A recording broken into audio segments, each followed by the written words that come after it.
ఓం నమ శివాయ నమ. కుర్రో కుర్రు కొండదేవత అమ్మ పలుకు, జగతంబ పలుకు, సమ్మక్క పలుకు, సారలమ్మ పలుకు, వనదేవత పలుకు. జాయ్ వనదుర్గాయ నమ, జాయ్ కొండదేవతాయ నమ. ప్రజలందరికీ నమస్కారము. 2026 ఫిబ్రవరి మాసం ఈ 12 రాసులకి స్థితిగతులు ఎలా ఉన్నాయి, వాళ్ళ యోగ నక్షత్రం ఎలాగుంది, వాళ్ళకి ఆరోగ్య పరంగా ఎలాగుంది, తర్వాత వాళ్ళకి విద్య పరంగా ఎలాగుంది, వాళ్ళకి కళ్యాణ యోగము దగ్గరకు వచ్చి దూరం కావటం, మరి వాళ్ళు ఎన్ని రోజులు కష్టపడ్డా కూడా ఆ కష్టానికి ప్రతిఫలం లేకోకుండా చేతికాడకు వచ్చింది చేజారిపోవటం. మరి ఈ 12 రాశుల్లో ఉండవలసిన వాళ్ళందరికీ చాలా వరకు బాధపడుతూ కష్టాలు పడుకుంటూ బాధలు పడుకుంటూ ఉన్నారు. కాబట్టి ఈ బాధలు అనేది మీకు తొలగిపోయే రోజు దగ్గరికి వచ్చింది.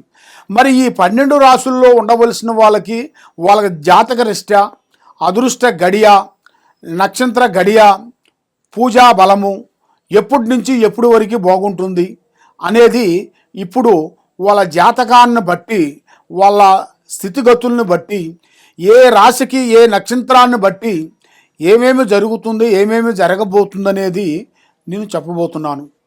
మీ బిఎల్ శ్రీనివాసరాజు, కోయదొర. ఓం నమ శివాయ నమ.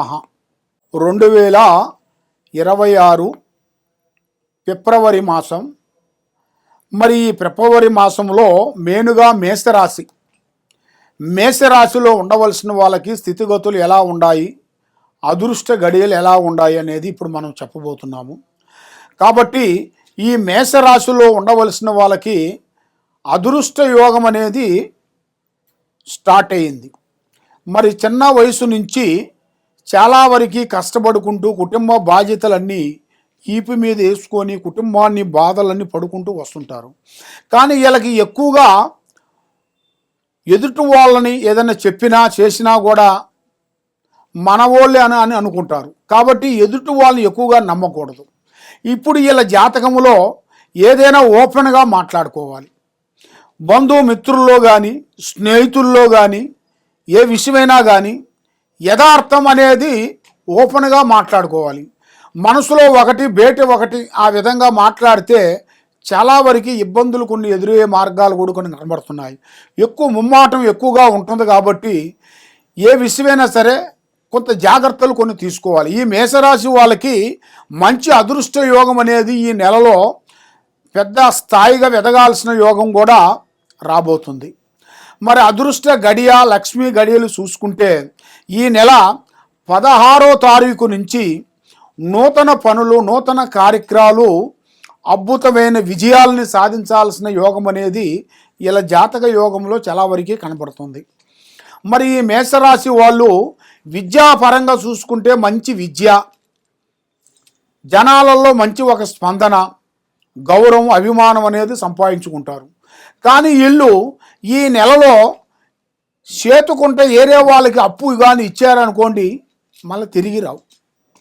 కాబట్టి మరి అప్పు ఇవ్వటం ఎందుకు, వాళ్ళతో మనం తిట్లు తినటం ఎందుకు, వాళ్ళతో మనం మొగనుష్టూరం పడటం ఎందుకు, వాళ్ళ వల్ల మనం ఇబ్బందులు పాల్గొనడం ఎందుకు, జనాలలో బంధుమిత్రులలో కూడా మన గురించి వాళ్ళు చెడ్డగా చెప్పిన దానివల్ల కొన్ని ఇబ్బందులు కొన్ని ఎదురొచ్చే మార్గాలు కూడా కొన్ని కనబడుతున్నాయి. కాబట్టి ఈ యోగాన్ని బట్టి, నక్షత్రాన్ని బట్టి చూసుకుంటే ఈ మేషరాశిలో అద్భుతమైన విజయాల్ని సాధించాల్సిన టైము 16వ తారీఖు నుంచి స్టార్ట్ అయ్యే మార్గాలు కొన్ని దగ్గరికి వస్తున్నాయి.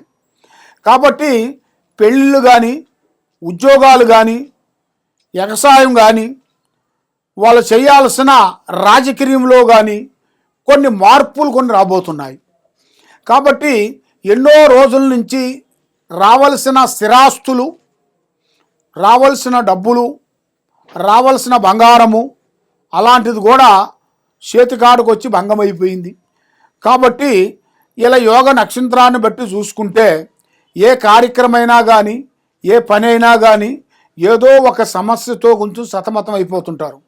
కాబట్టి వీళ్ళు ఎక్కువగా చేయాల్సింది అమ్మవారిని, శ్రీ లక్ష్మీదేవిని అమ్మవారిని పూజాబలం చేసి ఆ గాయత్రి మంత్రాన్ని చదువుకొని ఆ లక్ష్మీదేవత అమ్మవారిని పూజాబలం చేసినట్టుగైతే ఈ మేషరాశిలో ఉండవలసిన వాళ్ళందరికీ అష్ట ఔశ్వర్యాలు భాగ్యభోగాలు మనశ్శాంతి ప్రాప్తి కలుగుతాయి.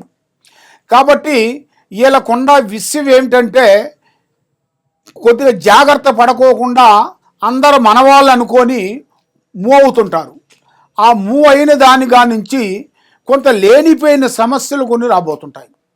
ఆ సమస్యల వలన మనశ్శాంతి లేకోకుండా ఉండటం, చేతి కాడుకు వచ్చింది చేయి జారిపోవటం, అనుకున్న పనులు బ్రేక్ కావటం, ఆ లక్ష్మీదేవత అనేది చేతికాడుకు వచ్చింది దూరం కావటం, దరిద్ర టైం 24 గంటలు తిరుగుతూ ఉంటుంది.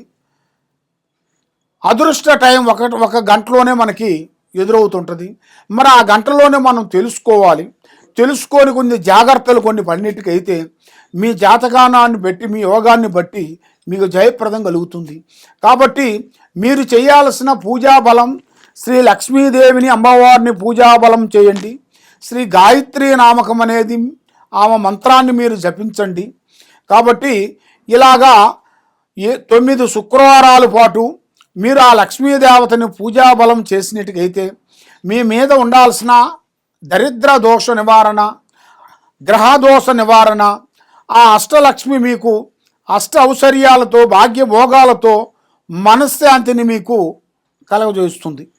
కాబట్టి మరి మీరు ఏ కార్యక్రమైనా ఏ పనైనా కానీ చేసే ముందు పెద్దవాళ్ళ ఆశీర్వాదం, దాంతోపాటు గోమాత ఆశీర్వాదం ఉండాలి.